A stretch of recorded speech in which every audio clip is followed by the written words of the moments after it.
Vous vous apprêtez à entendre un conte de Michel Hindenock, inspiré de la tradition soufie.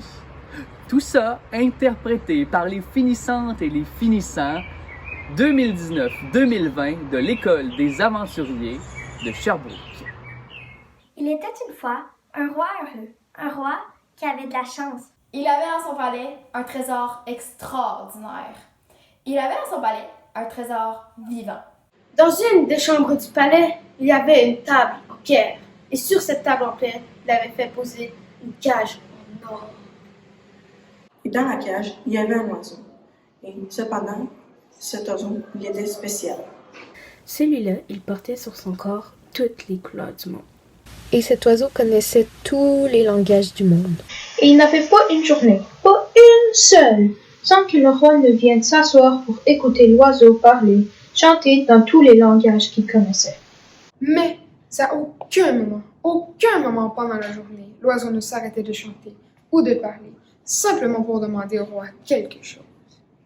Et à chaque fois, il lui demandait la même chose. À chaque fois, il lui demandait « Alors, roi de ton pays, puisque tu dis que je suis ton trésor le plus précieux, tu pourrais peut-être m'accorder une faveur? » « Bien sûr, répondit le roi, tout ce que tu voudras. Dis-moi ce qui te fera plaisir. » Accorde-moi ma liberté. Mais c'était trop demandé au roi. À chaque fois qu'il entendait cette phrase, il était gêné. Il regardait au sol. Mais il était comme ça, le roi. Quand il était gêné, il se mettait en colère. Et chaque fois, il se mettait à crier. « Mais qu'est-ce que tu crois? Tu crois qu'un roi va laisser s'envoler son trésor, comme ça? »« Mais qu'est-ce que tu t'imagines? Ta place est ici. Ce n'est pas bien ici. » Et comme l'oiseau n'aimait pas voir son roi en colère, chaque fois qu'il entendait ça, il parlait d'autre chose. Puis un jour, le roi se préparait à partir pour faire un long voyage, comme font quelquefois les rois. Il partait au bout du monde pour des affaires de roi. Alors la veille de son départ, il est allé trouver l'oiseau et lui a dit « Tu sais, demain, je ne viendrai pas m'asseoir comme je l'ai fait chaque jour pour t'écouter. Demain, je serai en voyage. Ça prendra plusieurs semaines, mais je ne t'oublierai pas. Tu sais, le pays où je m'en vais, c'est un pays que tu connais bien. C'est ton pays de naissance. Alors, puisque je vais dans ton pays natal... Si tu veux, je te rapporterai quelque chose. Dis-moi ce qui te ferait plaisir. » Oh, a dit l'oiseau, tu vas dans mon pays? Alors, s'il te plaît, mon roi, rapporte-moi ma liberté. Et le roi, encore, s'est mis à crier. Il lui a dit qu'il n'en était pas question. Il a même dit qu'il n'en était pas capable. Il lui a dit « Demande-moi tout ce que tu voudras, mais ça, je ne peux pas te l'accorder. » Mais, cette fois-là, l'oiseau était tanné. Alors il prit son courage à deux mains et il dit à son roi: « Alors si tu es vraiment le roi de ton pays, je veux que tu ailles dans la forêt où je suis né. » Au plus profond de cette forêt, il y avait un arbre blanc. Et dans cet arbre, tu verras, il y aura des milliers d'oiseaux, aux mille et une couleurs, comme moi. Ce sont mes frères. Eh bien, si tu es vraiment le roi de ton pays, je veux que tu ailles dire à ces oiseaux que tu me retiens prisonnier ici, chez toi, dans ton palais. Tu leur diras que je suis en bonne santé, que je pense souvent à eux. Et que j'aimerais bien avoir un peu de leurs nouvelles. Tu veux bien faire ça pour moi? D'accord, a dit le roi. Puis le roi est parti. Et il a marché, marché, marché.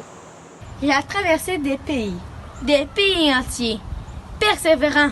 Puis, il est arrivé au bout du monde. Il a fait ses affaires de roi. Une fois ses affaires de roi faites, il a demandé qu'on le conduise dans cette forêt. Puis, il a demandé qu'on le laisse seul. Et lentement, le roi s'est enfoncé dans la forêt. Le roi a marché et a marché pendant des heures et des heures sous les arbres. Il est allé au plus profond. Et puis là, il vit, c'était vrai, il y avait vraiment un arbre blanc. Et dans cet arbre, il y avait des milliers et des milliers d'oiseaux aux mille couleurs, exactement comme le sien. Le roi s'est alors arrêté au pied de l'arbre et a dit à tous ces oiseaux qui étaient là: « L'un de vos frères est prisonnier chez moi, dans mon palais. Et m'en va vous dire qu'il est en bonne santé, qu'il pense à vous et qu'il aimerait avoir un peu de vos nouvelles. » Mais à peine le roi avait fini de parler qu'un des oiseaux tomba d'où il était perché. Il avait tombé comme une pierre, comme s'il avait été foudroyé. Alors le roi s'est troublé. Il s'est penché, il a ramassé l'oiseau, il l'a retourné, il l'a secoué, il n'avait plus qu'entre les mains qu'un petit oiseau mort. Et il s'est dit, c'est de ma faute, cet oiseau n'a pas supporté d'apprendre que son frère était prisonnier. Il est mort comme ça, d'un seul coup.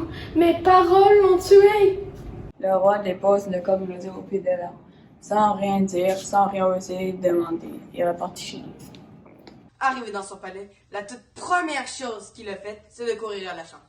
Il y avait toujours la table de pierre, la cage, et dans la cage, son oiseau était toujours là, bien vivant. Le roi s'est assis, soulagé. Mais l'oiseau, il était tout content. Il lui a dit « Bonjour, roi de ton pays. Tu as fait un bon voyage? Quelles sont les nouvelles? » « Oh, a dit le roi, j'ai bien peur d'apporter de bien tristes nouvelles. » Et il commence à raconter qu'est-ce qui s'est passé là-bas, dans la forêt. Mais même avant que le roi avait fini de parler, que son oiseau s'écroula au fond de sa cage, comme l'autre là-bas. Alors le roi se précipite, ouvre la cage, prend son oiseau, le retourne, le secoue, mais il n'y avait plus qu'entre les mains un petit oiseau mort. Après avoir longtemps pleuré, le roi s'est levé, puis allé à la fenêtre. Et sur le bord, il a déposé le corps de son trésor. Mais au travers de la larme qu'il avait dans les yeux, le roi vit l'oiseau aux mille couleurs, son oiseau, se réveiller, s'envoler, sauter et aller se poser sur le plus grand arbre du jardin.